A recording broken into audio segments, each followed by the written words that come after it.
Hi, family. This is Kedra. Okay, so Amber Guyger's case. And let me just say, I'm just doing my own little vlog here. I have not followed every bit of it. Haven't really followed any. I caught whatever's on the news and the little pieces of it. So it's not about that, but it is about that. And one of the things that, as I look at the pieces that I hear, the bits and pieces, and I just reflect on my life, a lot of what I talk about and what I post about is about being present, about being in the moment, about getting out of autopilot and paying attention to what's going on. Because in our society today, 98% of all people every day, most of the time, are on autopilot. Like, we drive where we go, we do everything without really paying attention to anything. And the reason that road rage is so bad right now is because we do very well on autopilot as long as everybody does what they're supposed to do.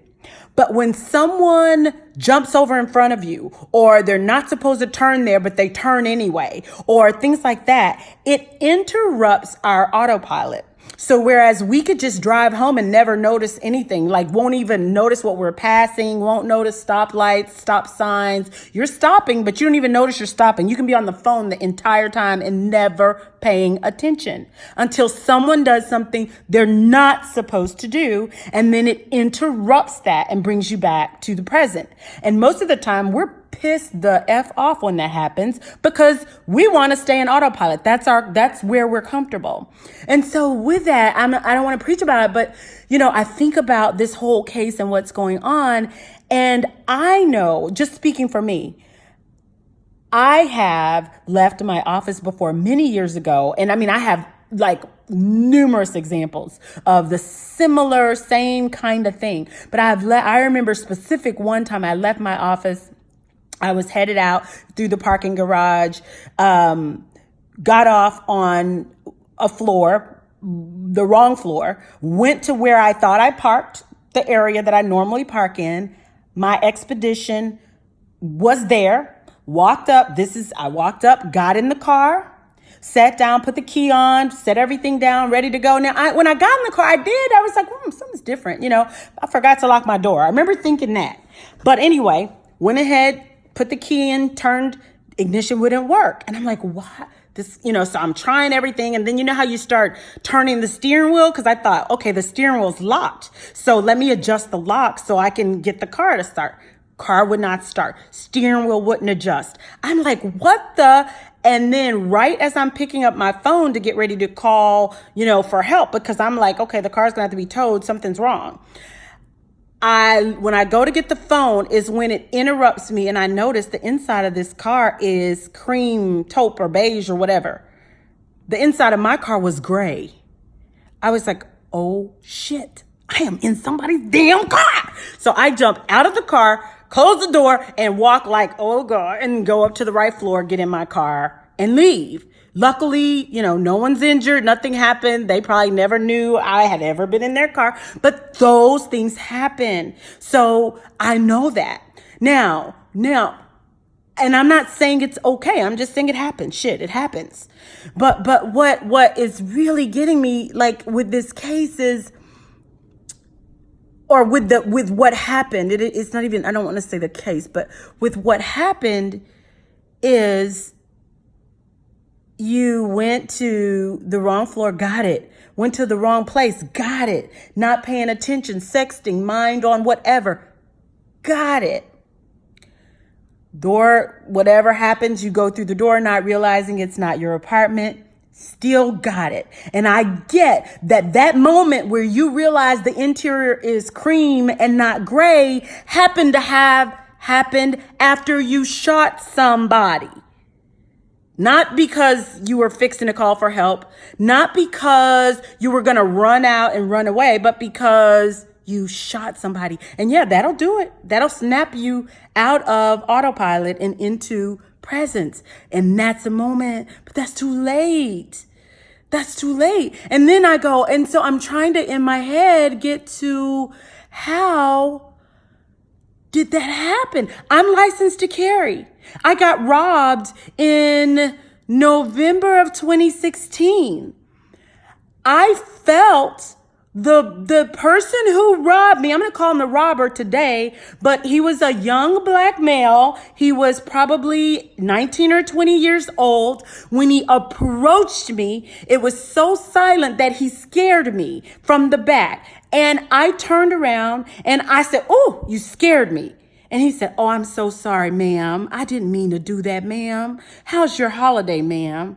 And I'm like, "It was fine. How was yours?" This was the day after Thanksgiving. I said, "It was fine. How was yours?" He said, "It was great. Very blessed, ma'am. Very blessed." So I felt bad in that moment, like, oh my God, I prejudged him. I profiled him. I thought he was finna rob me. And he was just being nice. And I walked over from there to my car. And guess who met me at my car and robbed me? This very guy that I just gave the benefit of the doubt. So I get that we can be wrong. And I have license to carry, but I didn't shoot him. Why? Because I didn't feel my life was threatened. Guess what? When he robbed me, did I shoot him? Why? No, my life wasn't threatened. You can take a Louis V wallet. You can take $300. My life isn't threatened. I'm not going to shoot you for that. Okay? And so what is bothering me about this case is when you walked into the house, yes, I get it. You thought it was yours. I imagine if I'm walking in my house and someone comes running at me, that's going to scare the shit out of me. But I'm going to turn around and run the other way, with or without a gun. Because I don't think that they're going to kill me. That's not my first impression, that they're going to kill me. So then I go, okay, let's take a step over and let's say same situation. And maybe I just got through watching ID channel for 2 weeks straight. And so I'm seeing everybody get killed. So maybe I do think they're going to kill me. Okay, maybe that's different. But in real life today, do we really? I don't know. I'm trying to get to where in my mind, I would think that someone's coming to kill me at the front door in an apartment building that hundreds of people live in and are moving around and walking around. I can't get it. I can't get there. But okay, but let's even go a step further. Because for me, if that was not a black male, so let's make that a white male, or let's even take it further. Let's say a white female. So let's say that all the facts are the same. You park on the floor, you go up there, you're on autopilot, you're not paying attention, and you think you're going in your own apartment or someone's in your apartment. You push that door. First of all, if you think someone's in your apartment, why go in? You could have walked away and called 911. Someone's in my apartment. You're off. You don't have to go in if you're feeling threatened in your apartment. Yes, it's Texas. We're licensed to carry. We don't have to leave our own apartment. We don't. So we have the right to shoot somebody for coming in our home or our house or whatever. We have the right to do that. But you don't have to do that. Just because you have the right to do it doesn't mean that you have to do that. So even taking away that it wasn't even her apartment, let's take that away. Let's say it was her apartment. You still have the option to go away and call the police, which, by the way, I don't know if everybody outside of Dallas knows, but I do know those of us in Dallas know the police department, Southeast Division, is directly across the street. Directly. Not across the street three blocks down, but literally you cross the pedestrian crossing to the police station. So really. Okay, but back to where I'm going with this. So my thought is, if this were a white woman and you opened the door, you went in, you're thinking someone's in your house, and you open the door and a white woman's coming towards you, do you shoot her? Do you shoot her? Do you feel like she's threatening your life? Or do you say, "Hey, what the fuck are you doing in my apartment"? Is that what do you do? What is that level of threat really that you're going to perceive? I don't know. We would need Amber to answer that. But my guess is you probably wouldn't have felt like she was going to kill you. What if it was a white male or Asian male or whatever. I don't think you would have thought that even if you're walking in, even if it were your apartment, we know it wasn't, but if it were your apartment and you were walking in and you were walking in on a burglar, someone who's stealing your shit,